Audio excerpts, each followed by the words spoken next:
Hi, അപ്പോൾ പുതിയൊരു വീഡിയോയിലേക്ക് എല്ലാവർക്കും സ്വാഗതം. ഇത് ഞായറാഴ്ചത്തെ ഒരു വ്ളോഗാണ്. ഒട്ടും പ്ലാൻ ചെയ്യാതെയാണ് ഞങ്ങൾ അമ്പലത്തിലൊന്ന് പോകാമെന്ന് വിചാരിച്ചത്. എല്ലാവരും അത്യാവശ്യം എഴുന്നേൽക്കാൻ ഞായറാഴ്ച ആയതുകൊണ്ട് തന്നെ കുറച്ച് ലേറ്റ് ആയിട്ടുണ്ടായിരുന്നു. എന്ന് വെച്ചാൽ ഓവർ ലേറ്റ് ആയില്ല. അപ്പോൾ ഞങ്ങൾ വിളിച്ചെന്നാൽ ശരി ഒന്ന് പോയിട്ട് വരാമെന്ന്.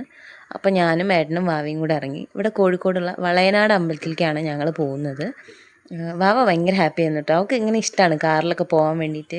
മിക്കവാറും കാറിൽ കയറി ഉറങ്ങാറുണ്ട്. പക്ഷേ രാവിലെ ആയതിനെ കൊണ്ടാണ് തോന്നുന്നു നല്ല ആക്റ്റീവായിട്ടിരുന്നു. അങ്ങനെ ഞങ്ങൾ മൂന്നാളും കൂടി പോയി. വളയനാട് അമ്പലം എത്തിയപ്പോൾ നമുക്ക് കുറച്ച് വഴിപാടിന് വേണ്ടിയിട്ട് നാളികേരമൊക്കെ വാങ്ങാണ്ടായിരുന്നു. അപ്പോൾ തൊട്ടടുത്തുള്ള കടയിൽ നിന്ന് തന്നെ ഞങ്ങളത് വാങ്ങി. പിന്നെ ഷീട്ടാക്കാനൊക്കെ ആയിട്ട് പോയി തൊഴുത് പുറത്തിറങ്ങി. അത്യാവശ്യം തിരക്കുണ്ടായിരുന്നു കേട്ടോ, ഞായറാഴ്ച ആയതുകൊണ്ടും. പിന്നെ ഈ സമയത്ത് മഴ ഉള്ള ആണല്ലോ ഇത്. അപ്പോൾ ഞാൻ വിചാരിച്ചതിനേക്കാൾ കൂടുതൽ തിരക്കുണ്ടായിരുന്നു. അങ്ങനെ ഞങ്ങൾ പുറത്തെത്തി. ഞങ്ങൾ വാഹന പൂജയ്ക്ക് ഷീട്ടാക്കിയിട്ടുണ്ടായിരുന്നു. അപ്പോൾ അത് കിട്ടാൻ വേണ്ടിയിട്ട് അത് ചെയ്യാൻ വേണ്ടിയിട്ട് കുറച്ച് നേരം പുറത്ത് വെയിറ്റ് ചെയ്യേണ്ടി വന്നു. അതൊക്കെ കഴിഞ്ഞ് ഞങ്ങൾ തിരിച്ച് കാറിൽ കയറി. അപ്പോൾ ഞാൻ വിചാരിച്ചു എന്നാൽ വീട്ടിൽ പോകാം. സാധാരണ മിക്കപ്പോഴും ഞാൻ ഞായറാഴ്ച എൻ്റെ വീട്ടിൽ പോകാറുണ്ട്. ഫുഡടിയാണ് പ്രധാന ഉദ്ദേശം. ഞായറാഴ്ച എൻ്റെ കിച്ചണ് റെസ്റ്റാണ്. അവിടെ ചെന്ന് അപ്പം അമ്മ നല്ല പൂരിയും ബാജിക്കറിയും ഒക്കെ ഉണ്ടാക്കി വെച്ചിട്ടുണ്ടായിരുന്നു. അതൊക്കെ എടുത്ത് കഴിച്ച് കുറച്ച് നേരം പോയി കിടന്നു. വീട്ടിൽ ചെന്ന് കഴിഞ്ഞാൽ പിന്നെ ഞാൻ വാവേനെ അങ്ങനെ ടേക്ക് കെയർ ചെയ്യേണ്ട ആവശ്യം വരാറില്ല. കാരണം അവിടെ ഒരുപാട് ആൾക്കാരുണ്ട്. അങ്ങനെ ഉറക്കമൊക്കെ കഴിഞ്ഞ് എഴുന്നേറ്റ് നോക്കുമ്പോൾ ആളുടെ ഫുഡടിയൊക്കെ കഴിഞ്ഞിരിക്കുകയാണ്. ഉച്ചയ്ക്ക് പിന്നെ ഞങ്ങൾ ഫുഡൊക്കെ കഴിച്ച് കുറച്ച് നേരം പിന്നെ എല്ലാവരും വർത്തമാനം പറഞ്ഞിരുന്നു. അപ്പോഴാണ് ബീച്ചിലേക്കൊന്ന് പോയാലോ എന്നൊരു പ്ലാൻ വന്നത്. ഞാനും എൻ്റെ അനിയത്തിയും ഏട്ടനും കൂടിയാണ് പോയത്. അപ്പം വൈകുന്നേരം ആയതുകൊണ്ടും ഒരു 4:30-5 മണി സമയത്താകുമ്പോൾ നമുക്ക് ഞായറാഴ്ചയും കൂടി ആകുമ്പോൾ നല്ല ട്രാഫിക് ഉണ്ടാവുമല്ലോ. അപ്പം ഞങ്ങൾക്ക് കുറച്ച് നേരം പോസ്റ്റ് ആവേണ്ടി വന്നിട്ടുണ്ട് ട്രാഫിക്കിൽ. പിന്നെ അവിടെ എന്തായാലും പാർക്കിംഗ് കിട്ടില്ല എന്ന് ഉറപ്പായിരുന്നു. നല്ല തിരക്കാണ്, ഞായറാഴ്ചയും കൂടിയാണ്. അപ്പം ഞങ്ങൾ കുറച്ച് വണ്ടി പുറകോട്ട് വെച്ചിട്ട് പിന്നെ ബീച്ചിലേക്ക് നടക്കുകയാണ് ചെയ്തത്. പ്രതീക്ഷ പോലെ തന്നെ നല്ല തിരക്കുണ്ടായിരുന്നു, നല്ല ആളുകളുണ്ടായിരുന്നു ബീച്ചിൽ. അപ്പോൾ ഞങ്ങൾ കുറച്ച് ഫോട്ടോസൊക്കെ എടുത്തു. പിന്നെ ഇത് അവിടെ കുപ്പി കൊണ്ട് ചെയ്ത് വെച്ചതാണ്, ഒരു തോണി പോലെ. അത് നല്ല രസമായി തോന്നി, അപ്പോൾ ഞാൻ എടുത്തു കേട്ടോ. പിന്നെ അവിടെ ഹോഴ്സ് റൈഡിംഗ് ഒക്കെ ഉണ്ടായിരുന്നു. അതൊക്കെ കുറച്ച് നേരം നോക്കിയിരുന്നു. അവർക്ക് ഇതൊരു കൗതുകമായിരുന്നു. കുറേ നേരം കുതിര അത് അവളിങ്ങനെ നോക്കി നിൽക്കുന്നുണ്ടായിരുന്നു.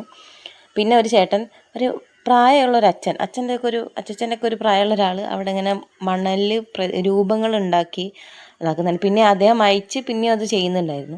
പിന്നെ അവിടെ ഇതുപോലെ ഫോട്ടോ ഒക്കെ എടുക്കുന്ന ഹിന്ദിക്കാർ അങ്ങനെ ഉണ്ടായിരുന്നു. പിന്നെ ഞങ്ങൾ കുറേ മുന്നേ പോയ സമയത്ത് ഈ ഒരു എക്സ്പ്രസ് റെട്രോ എന്നൊക്കെ പറഞ്ഞിട്ട് പേപ്പറിൽ നമ്മളുടെ ഫോട്ടോ അങ്ങനെ ഒരു സംഭവം ഉണ്ടായിരുന്നു അവിടെ.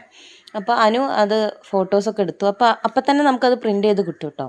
പിന്നെ ഞങ്ങൾ കുറച്ചുകൂടെ ദൂരം മുന്നോട്ട് നടന്നപ്പോൾ ഈ ഫുൾ ആൾക്കൂട്ടം. എന്താണെന്ന് നോക്കിയപ്പോഴാണ് അവിടെ ഒരു ഇതിനെന്താ പറയുക, സർക്കസ് അങ്ങനെ എന്തെങ്കിലും ആണോ? ഓക്കെ, അങ്ങനെ നടക്കുന്നുണ്ടായിരുന്നു. അപ്പോൾ ഒരു തീഗോളത്തിലൂടെ ഒരാളിങ്ങനെ ചാടി. അപ്പോൾ ആൾക്കാർ കൈയടിക്കുന്നൊക്കെ ഉണ്ടായിരുന്നു. അപ്പോൾ ഞങ്ങൾ കുറച്ച് നേരം അതൊക്കെ നോക്കിയിരുന്നു. പിന്നെ മെയിൻ ലക്ഷ്യം ഫുഡടി. ബീച്ചിൽ വന്നാൽ പിന്നെ ഒരുപാട് സാധനങ്ങൾ ട്രൈ ചെയ്യുന്നുണ്ടാവും. ഇപ്പോൾ ഒരുപാട് ഫുഡ് സ്റ്റോളുകൾ അവിടെ വന്നു. അപ്പോൾ ഞങ്ങളൊരു അത്യാവശ്യം വൃത്തിയുള്ളൊരു കടയിൽ പോയി പാനിപ്പൂരി ഫസ്റ്റ് ട്രൈ ചെയ്തു. ഓരോന്ന് കുറച്ച് ഞങ്ങളെല്ലാം വാങ്ങിയിട്ടുള്ളൂ. എല്ലാവരും കഴിച്ചു നോക്കി. എനിക്കിഷ്ടമായിട്ടോ പാനിപ്പൂരി. ഞാൻ കുറേ കാലത്തിന് ശേഷം, ഞാൻ ഇവളെ പ്രഗ്നൻ്റ് ഒക്കെ ആയിരിക്കുന്ന സമയത്താണ് ലാസ്റ്റ് പാനിപ്പൂരി കഴിക്കുന്നത്. പിന്നെ ഇപ്പോൾ കഴിച്ചപ്പോൾ ഭയങ്കര നല്ല ടേസ്റ്റ് തോന്നി. പിന്നെ ഉപ്പിലിട്ടത് ആസ് യൂഷ്വൽ, കോഴിക്കോട് ബീച്ചിൽ പോയ ഉപ്പിലിട്ടതില്ലാതൊരു ജീവിതമില്ല. അപ്പോൾ ഞാനൊരു മാങ്ങ വാങ്ങി.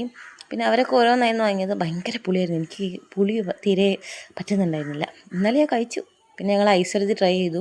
അത് രണ്ടും ഫ്ലേവറായിട്ട് വാങ്ങി. പിന്നെ കടകളിലൊക്കെ കയറി ഓരോരോ കടികൾ ട്രൈ ചെയ്തു. കല്ലുമ്മക്കായ മസാല ഇട്ടത്, പിന്നെ കാടമുട്ട, ബജ്ജി, അങ്ങനെ ഓരോന്ന് എല്ലാം ഞങ്ങൾ ടേസ്റ്റ് നോക്കി. എല്ലാം നല്ല ടേസ്റ്റ് ഉണ്ടായിരുന്നു. നമുക്കിങ്ങനെ ഇപ്പം ആ രുചി എനിക്ക് നാവിൽ വരുന്നുണ്ട്. അങ്ങനത്തെ നല്ല ടേസ്റ്റ് ആയിരുന്നു. പിന്നെ അതൊക്കെ കഴിഞ്ഞ് ഞങ്ങൾ തിരിച്ച് നടന്നു വണ്ടീൻ്റെ അടുത്തേക്ക്. അതൊക്കെ കഴിഞ്ഞ് ഞങ്ങൾ വീട്ടിൽ പോയി.